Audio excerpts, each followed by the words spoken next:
루디아 가정의 신앙의 본. 성경 전체적으로도 가정에 대한 이 말씀이 대단히 중요하구나. 사실 바울 사도가 빌립보 지방에 전도하러, 사실은요 빌립보 지방에 왜 전도하러 갔죠? 사도행전 16장 여러분을 보고 있는데 1절로 5절 6절에서 성령이 아시아의 말씀을 전하지 못하게 하시거늘 그들이 부르기아와 갈라디아 땅으로 다녀가 무시아 앞에 이르러 비두니아로 가고자 했으되 예수의 영이 허락하지 아니하시는지라. 무시아를 지나 드로아로 내려갔는데 밤에 환상이 바울에게 보이니 마게도냐 사람 하나가 서서 그에게 청하여 이르되 마게도냐로 건너와서 우리를 도우라 하거늘 바울이 그 환상을 보았을 때 우리가 곧 마게도냐로 떠나기를 힘쓰니 이는 하나님이 저 사람에게 복음을 전하라고 우리를 부르신 줄로 뭐라고 했어요? 인정합니다. 여러분 왜 인정함이라 할까? 부르신 줄로 확신하노라 하지 않고 인정함이라 할까? 그죠? 왜 그럴까요? 왜 그러겠어요? 왜? 아시아에서 복음을 전하는데 성령이 복음을 못 전하게. 바울이 참 믿음이 대단하고 성령의 사람인데도 이런 경우가 있다. 그래서 여기에서 그러니까 복음을 못 전하게 하니까 어떻게 부르기아와 갈라디아와 무시아와 여러분 비두니아와 여기 다 써놨잖아. 무시아를 지나서 이제 방황하는 거야. 아시아에서 복음을 전하지 못하게 한단 말이야. 그러니까 계속 갈라디아 땅으로 아시아 쪽으로 움직이는데 들어와 원래 영어로 TRY 트라 원래 터키에 들어와 지역을 했잖아요. 그 지역에 갔을 때 왜 마게도냐 사람이 손짓을 할까? 참 놀라운 것 같아요. 제가 그 가봤으니까 알지. 드로아 지역이 여기 있고 여기가 빌립보야. 가장 가까운 지역에서 환상이 보여주는 거야. 참 절묘한 것 같아요. 이래 멀리 있으면 배 타고 못 갑니다. 거기서 조금만 건너면 바로 그냥 빌립보 지역이야. 그게 유럽을 이때 이제 아시아에서는 복음을 전하지 말고 유럽으로 가라는 거지. 그리고 나서 오늘 본문이 시작됩니다. 이런 본문을 우리 생각해 보면서 빌립보에 가서 첫 성에서 두아디라 성에 가니까 지금 두아디라 성에는요 여기 봐요. 드로아 우리가 11절에 드로아에서 배로 떠나 사모드라게로 직행했던 날 레아폴리로 가고 거기서 빌립보에 이르니 마게도냐 지방 첫 성이다. 첫 성에서 누굴 만나요? 사주장사 루디아를 만납니다. 이 성령의 역사인데 루디아를 만나는데 실제는 지금도 그 가보면 빨레트라고 돼 있어요. 이 강가란 말이야. 빨레트에 십자가로 세면으로 해놨어요. 이 2000년 전의 이야기니까 지금은 거기에 빨레트로 십자가로 딱 해놨어. 그 여인네들이 와서 그때 방망이 들고 빨래하고 그랬어요. 거기에서 여인네들이 모였는데 바울이 가서 여인네들이 이야기하는 게 하나님 말씀을 청중하고 있거든.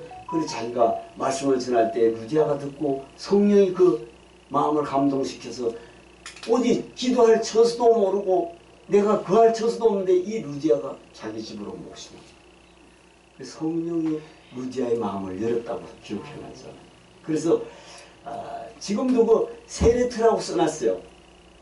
세레 루디아 가족이 그 세례 받은 장소. 그 물이 지금도 맑게 흐릅니다만 그래가지고 여기에서 오늘 이 말은 루디아 가정에 어떤 신앙의 본이 있는지를 생각해 봤습니다.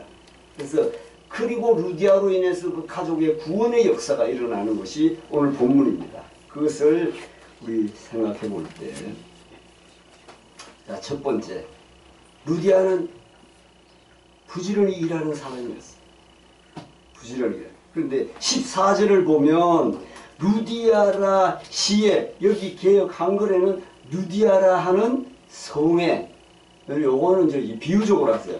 지금은 고쳐서 시락하지 그 당시엔 성이 맞았을 거예요. 막 루디아라 시에 있는 자세곳 장사 자색 옷감 장사로 자주 장사라고 돼 있어요. 전에는 하나님을 섬기는 루디아나는 한 여자가 말을 듣고 있을 때 주께서 그 마음을 열어 바울의 말을 따르게 하신지라. 이 성령의 역사가 시작됩니다.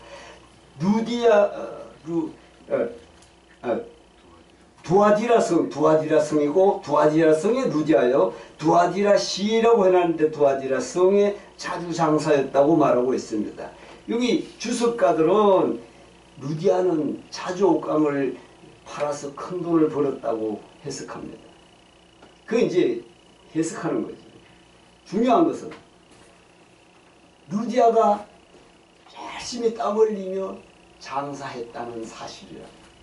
오늘날 이 시대와 같이 협잡, 사기 뭐 이런 걸로 횡령, 부정축제로 돈을 벌었다는 것이 전혀 아니잖아요. 그렇다면 성경에 나오지도 않죠. 그렇게 번 돈은 쉽게 없어집니다. 그냥 공돈 생기면 빨리 없어지잖아요. 그러나 부지런히 일하고 긍긍절약하고 돈 번 사람은 쉽게 망하지 않습니다. 그래서 언젠가 제가 김양중사입니다 아는데 여의도에 제 아는 정권가의 팀장이 지금 그 당시에 그만뒀으니까 그분하고 과장, 부장을 20년을 했는데 오늘 증권 회사를 그만뒀어요. 그래서 왜 그만뒀냐 물었더니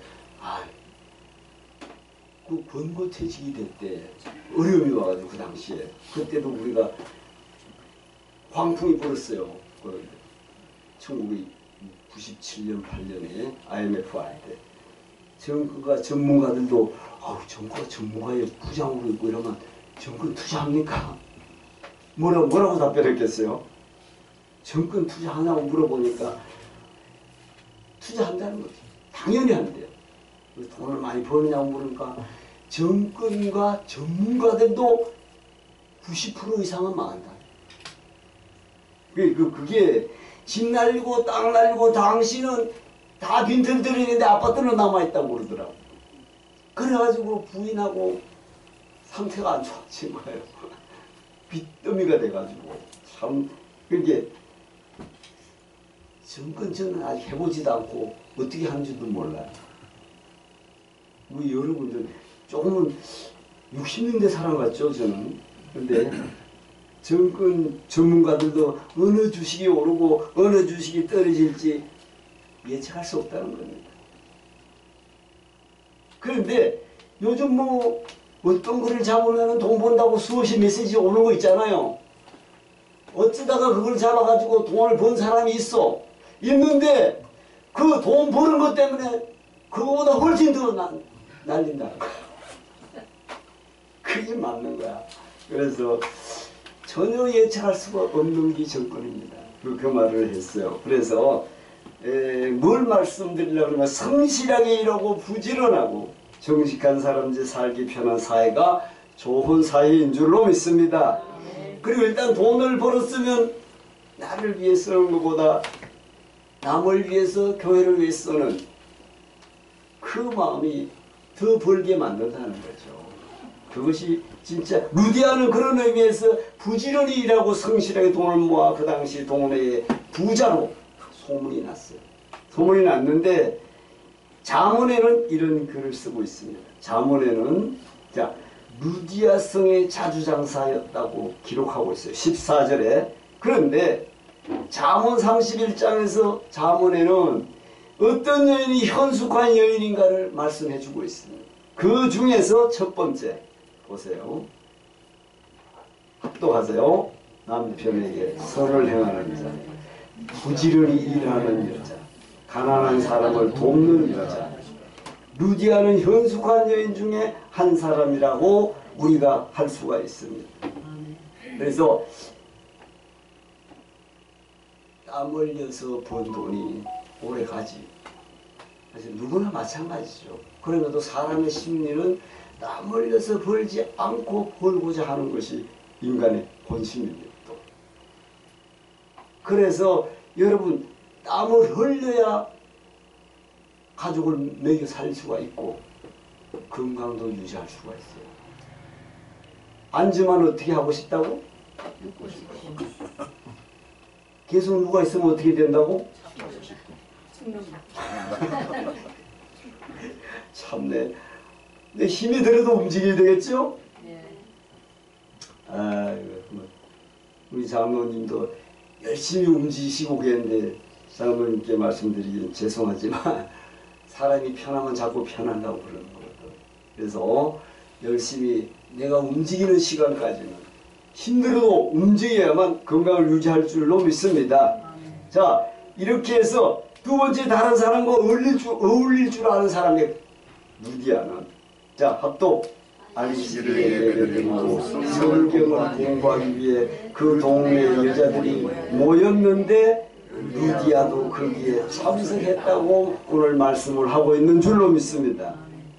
만약에 이 사람이 거부가 되고 해가지고 난 돈도 있고 겸손하지 못하면 그거 가겠어요? 안 가지. 좀 차원이 다르게 뭐 살겠지. 그런데 거기 가서 자주 장사를 하면서도 마음이 얼마나 겸손한 걸 보일 수 있어요. 가서 말을 청종하게 만드는 놀라운 여성의 실업가로서 여러분 아마 옷도 잘 입고 다녔을 거예요. 뭐 확인된 바는 없지만 미인이었을 것 같기도 해요. 그렇잖아. 거기다 돈도 많아. 예배 처소에 강가에 오기가 쉽지 않은 사람. 그쯤 되면 목에 힘주고 거들먹거릴 수도 있는 여자의 위치였다.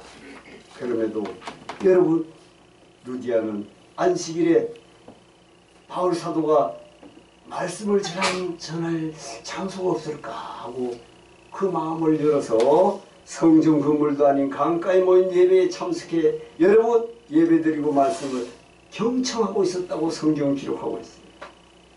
그래서 살든지 못 살든지 학벌이 좋든지 안 좋든지 사는 동네가 부촌이든지 빈촌이든지 어디서나 누구와도 함께 어울릴 줄 아는 루디아였다는 사실을 우리는 성경에서 알아볼 수가 있습니다.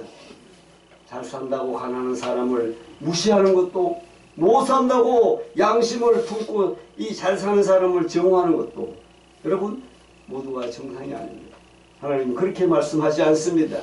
한 사회가 다양한 사람들이 살아가는 것이기에 한 국가를 운영하는 방법은 모두를 위한 것이어야 합니다. 지금 우리 사회가 다양한 사람이 살잖아요. 근데 우리 입장에서는 이해도 못하는 그런 사람들도 없잖아요. 지금. 국가도 예외가 아닙니다. 교회도 마찬가지입니다. 교회는 어느 곳에 있든지 누가 와도 편하고 행복한 자리가 되었으면 좋겠습니다. 루디아는 어울릴 줄 아는 사람이었다. 여자였다. 모든 사람과 어울리려면 자기를 낮추고 남을 옆에 하고 그 사람 눈높이에 나를 맞춰야 합니다. 말씀 중에 어떤 책에 보니까 1930년대에 여러분 한 유대인이 아침에 조깅을 계속 하는데 그 유대 마을이 있어서 유대 마을이 그 주변 사람들이 조깅을 계속하고 뛰고 달리고 하는데 한 청년이 아무리 인사를 해도 받지를 않더래요. 그 청년이 이름이 밀러라고 하는 사람. 그래도 맨날 유대인들이 아침에 나와가지고 안녕하세요 안녕하세요 하고 매일 아침 조깅하고 집에 돌아가는데 수많은 시간 인사를 했더니 그때서 그 청년이 고개 묶고 뜩하고 가다가 나중에 말이 터지더래. 안녕하세요 그랬더니 그러다가 몇 년 후에 여러분 유대인 나치 정권이 들어서가지고 유대인 학살이 시작돼요. 학살이 시작돼가지고 그 모두가 유대인 명단을 가지고 큰 트럭에서 차를 딱 내리고 있는데 그때서 지휘관이 차에서 딱 내서 밀러를 딱 보고 이름을 불렀대요. 명단대로 이제 왼쪽으로 서는 사람은 죽음으로 가고 오른쪽에 서는 사람은 고향으로 돌아가는 사람이에요. 그런데 지휘관이 딱 보니까 그 말에 아는 사람이 있다. 밀러가 아는 사람. 밀러가 안녕하세요 그랬다네. 그 말을 들은 지휘관이 오른쪽으로! 그러더래. 이해가 가세요, 안 가세요? 그래, 말 한마디 인사가 얼마나 중요한 거야. 그래서 유대인 역사에 보면 그 600만 명 죽을 때 히틀러에게 그 역사책에 보면 수많은 역사가 있어요. 그래서 우리도 말 한마디를 언제 어떻게 평소에 내 삶에 적용이 돼서 살아가는 것이 대단히 중요하고, 인사성이 있는 사람이 또 특별히 있어요. 인사성이. 그래서 우리 모두도 말 한마디가 남을 아주 즐겁게 해주는, 그래서 말 한마디라는 게 있잖아요. 그런가 하면 한 랍비에게 한 청년이 상담을 하러 들어갔대. 부자 청년이 들어갔더니 1시간 동안 있다가 나왔대. 근데 가난한 청년이 또 들어가서는 5분 만에 나왔대. 그래가지고 가난한 이 청년이, 선생님, 왜 앞에 그 사람은 1시간이나 상담을 해주고 좋은 이야기를 해주냐고 그냥 따졌다니. 그랬더니 랍비가 하는 말이 이래더래. 처음에 부자 청년은 그 사람이 마음이 가난한지를 아느라고 내가 1시간이 걸렸고, 당신 들어오자마자 가난한 걸 내가 알았어. 그랬답니다. 그랬더니 우리가 말하는 그 알렉산더, 여러분 몇 분 이야기하는데 알렉산더 대왕도 세계를 정복하고 가진 거 없는 자가, 황금을 다 가진 자가 죽어서 수요새 내 손을 넣지 마라 했잖아요. 넣지 말고 내 손을 관 밖으로 내놓고 장례식을 하라 했잖아요. 세상을 다 정복했던 나도 빈손으로 간다. 그래서 가정과 돈의 이야기입니다. 가정과 돈. 돈은 필요하죠. 오늘 우리도 돈 때문에, 생활의 연물 때문에 많은 사람들이 있는데, 지금은 대통령 선거를 하면서 수많은 공약이 있는데 bil 공짜가 안 됐으면 좋겠어요. 근데 돈이 있어야지 나라가 살 수가 있잖아. 이런 점을 우리가 기억하면서 가정의 달 돈과 내가 가진 거 어떤 문제가 있는지 말씀을 잠깐 상고해 왔습니다. 세 번째, 루디아는 하나님을 공경했습니다. 14절에 하나님을 공경하는 루디아라고 기록하고 있습니다. 그는 어떤 경로를 통해 예수를 믿고 하나님을 공경되었는지는 성경은 기록해 놓지 않고 있습니다. 언제 어떻게 해서 예수를 믿었는가는 꼭 기록해 놓지 않고 있는데, 공경하는 하나님을 공경하는 그리스도인이었다는 건 분명합니다. 그래서 대체적으로 요즘은 결혼식 때도 신랑 신부가 바로 결혼 하는 것도 많잖아요. 신랑 신부에게 당부하는 말이 옛날에는 신앙생활을 바로 하라는 것이 더 많이 했다고. 그것이 사람의 본분이다. 네? 신랑 신부 서로 행복하기 위해서도 신앙생활을 바로 하라. 이 말을 해주는 것이 오늘날 목회자가 할 수 있는 말이랍니다. 미국은 사실 또한 요즘 미국이 전 세계에 주목하는 나라가 돼 있잖아요. 트럼프가 들어오면서 미국은 정말 양면성을 가지고 있는 나라예요. 세계에서 가장 인권이 보장된 나라이고, 또 한편으로 보면 가장 인권이 유린된 나라다. 미국이. 여러분 이해가 갈 거야. 전 세계 가난한 나라를 돕고 지원하는가 하면 가장 많이 또 지원해. 가장 많이 지원하고 자기네 국가의 이익을 위해서는 한치도 양보하지 않는다.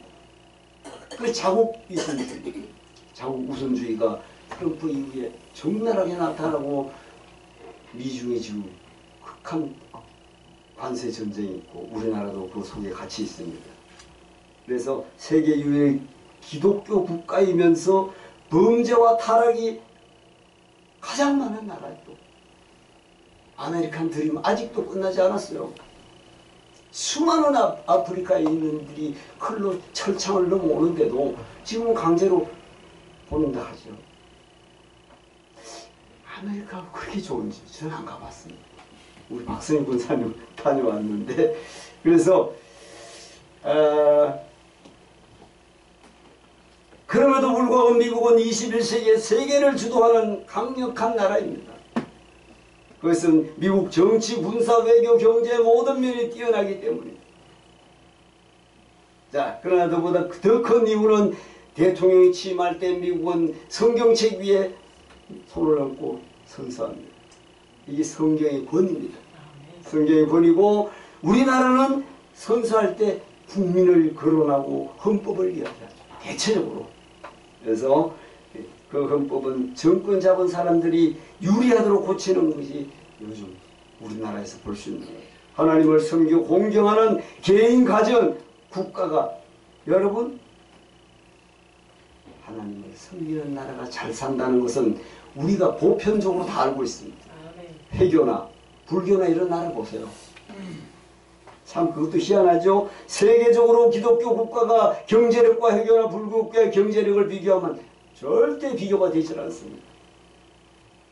우리나라 대통령 선거일이 불과 한 16일 남았나.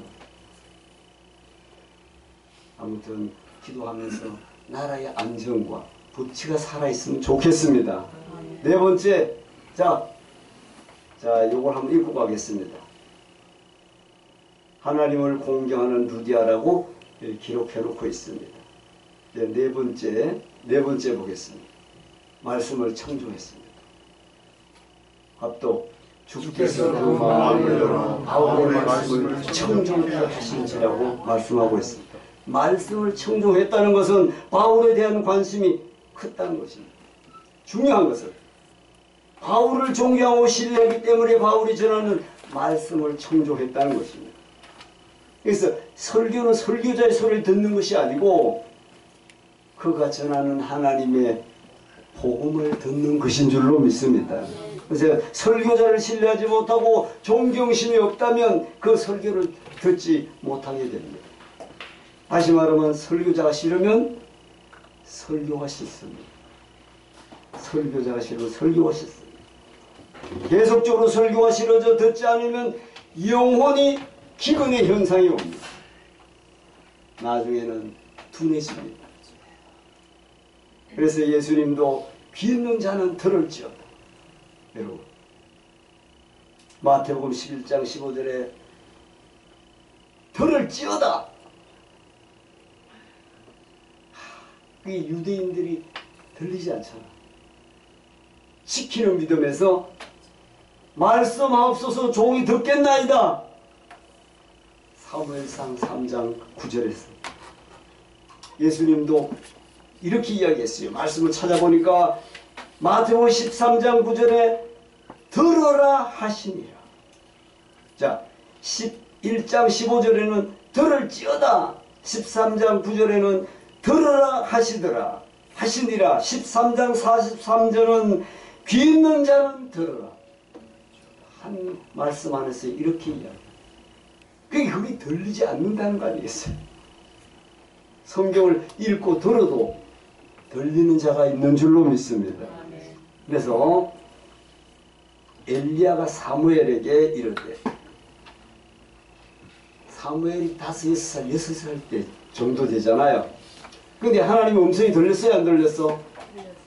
사무엘아. 근데 어린 사무엘을 부르는 음성이 들렸대. 그때 엘리에게 2번, 3번 찾아.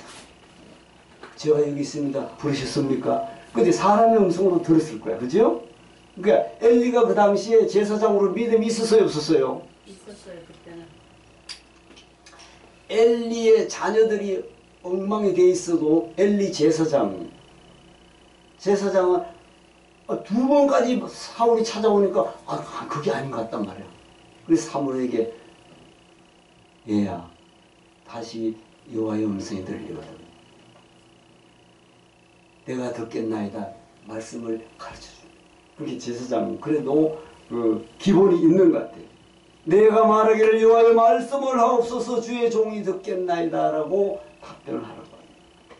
그래서 또 이 애굽에서 출애굽해가지고 광야에 가면서도 말씀을 듣지 않고 모세가 말씀을 선포한 것을 지키라고 할 때에 우리가 다 듣겠나이다, 행하겠나이다고 했어요. 그래도 안 되잖아. 광야 가면서.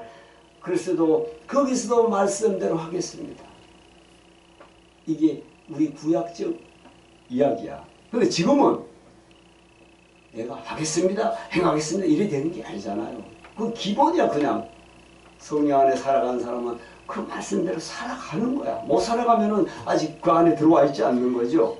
믿음의 태도로 말씀을 청종하며 사는 것이 우리의 기본된 가정인 줄로 믿습니다. 그래야 영혼이 건강하게 사는 역사가 일어나는 줄로 믿습니다.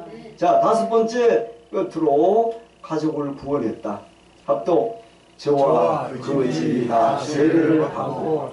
여러분, 사도행전 8장 38절에도 그 당시 에디오피아 장관의 빌립 전도를 받고 현장에서 빌립 집사가 광야에서 구원의 역사가 일어나 기록해놨습니다. 사도행 16장 33절에 여러분, 빌립보 교도소에서 감옥에서 지키던 간수가 예수 믿고 거기 유럽의 첫 번째 성의 빌립보 감옥에서 여러분, 감옥에 바울이 갇혔잖아. 갇힌 것도 하나님의 역사였다. 아시겠죠? 갇혀서 감옥을 변화시키는 거. 그 밤에 밤 자정에 바울과 실라가 착고에 묻히고 피투성이가 돼가지고 밤중에 찬양을 할 때에 죄수들이 어떻게 하더라? 그것이 뭐였더라? 성령의 역사. 그것이 복음이었더라. 여러분, 그것이 그래서 그 간사장이 유럽에 가서 첫 번째 구원의 역사에 있는 가정인 줄로 믿습니다. 그때 착고가 풀리고 옥문이 터져도 그들이 다 도망가지 않고 앞에 있을 때 간사장이 자결하려고 할 때 바울 사도가 여보시오 한 사람도 어디 나가지 않았소. 그때 간사장이 무릎을 꿇고 바울에게 선생이요, 우리가 어떻게 해야 구원을 얻으리까? 그때 뭐라고 했죠? 주 예수를 믿어라. 그리하면 너와 내 집이 구원을 받으리라. 여기 첫 번째 빌립보의 성의 말씀입니다. 여기 사도행전 16장 30절로 31절. 예수 믿지 않는 사람에게 꼭 이 말이 필요한 말씀인 줄로 믿습니다. 그래서 우리는 그리고 나서 사실 성령 받은 사람을 베드로가 세례를 줬어요, 안 줬어? 줍니다. 왜 줬을까? 성령 받은 사람을 세례는 안 줘도 되지만 그 유대인의 회중에서 이 사람이 세례를 받음으로 구원자라는 걸 보여주기 위한 것이었습니다. 루디아의 경우 온 가족이 예수를 믿고 세례를 받습니다. 가족을 구원했습니다. 미래학이라는 책을 잠깐 그 핵심을 읽어봤습니다. 읽어봤는데, 자, 첫째 합독, 신세대 미래형 인간으로 바뀔 것이다. 두 번째 합독, 급속한 변화가 일어날 것이다. 기술 산업의 혁명이 일어날 것이다. 최첨단 정보사회가 될 것이다. 자, 다섯째, 새로운 우주관이 형성될 것이라고 했는데 그 가운데 21세기 새로운 신세대가 등장할 것이라고 했습니다. 물론 이대로 지금 진행되고 있습니다. 지난주에도 이것이 뭐다? 첫 번째, 그 신세대의 특징은 무엇이냐? 첫 번째 이겁니다. 뭐예요? 개인적이다. 똑같습니다. 지금 제가 몇 주 전에도 이야기 드렸지만 딩크족이라고 했잖아요. 딩크족. 이게 이 시대의 말을 딩크족에 나와서 딩크족이라 하는 것은 더블, D자를 적어요. 더블 인컴 노 키즈예요. 이게 뭐지? 수입은 2배, 자녀는 없이, 이 뜻이에요. 이런 시대가 지금 온 거 아닙니까? 그래가지고 개인적이다. 지금 시대가 그렇습니다. 두 번째 뭐예요? 흥미본의적이다. 여러분, 먹고 마시고 놀고 즐기는 것이 그들의 삶들을 지배하는 거야. 지금 젊은 용돈 때문에 사람을 죽이고 유흥비 때문에 강도짓을 하는 이 시대. 세 번째, 합독, 성별 구분이 모호하다. 지금 그래요, 안 그래? 남자도 긴 머리, 귀걸이, 목걸이, 팔찌, 성형수술, 여러분 미장원 출입, 성전환 수술. 이 시대에 네 번째, 자연적인 것을 좋아한다. 남의 이목을 개의치 않아. 요즘 젊은 사람. 좋다고 여기면 언제 어디든 무슨 짓을 다 한다. 예, 옷도 편하게 사는 것도 편하게 유행하는 시대다. 문제는 정리합니다. 합도 문제는 그런 것들이 신앙생활에 어떤 영향을 끼치느냐. 어떤 영향? 그래서 우리는 신세대 구원이 참 필요하죠.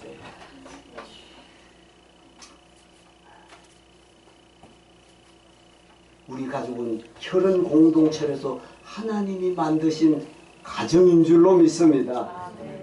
태초에 가정이 있었습니다. 혈연입니다. 자, 합도 어떤 가정이 행복한 가정입니다. 첫째, 서로 이해하고 사랑하는 가정입니다. 둘째, 서로 책임지는 가정입니다. 셋째, 함께 예수 믿고 한 교회를 다녀야 합니다. 아멘. 루지아의 가정의 신앙의 본이란 무엇이냐? 그러면 합도 부지런히 일하는 사람, 다른 사람과 어울릴 줄 아는 사람, 하나님을 공경하고 말씀을 청종하며 가족을 구원했습니다.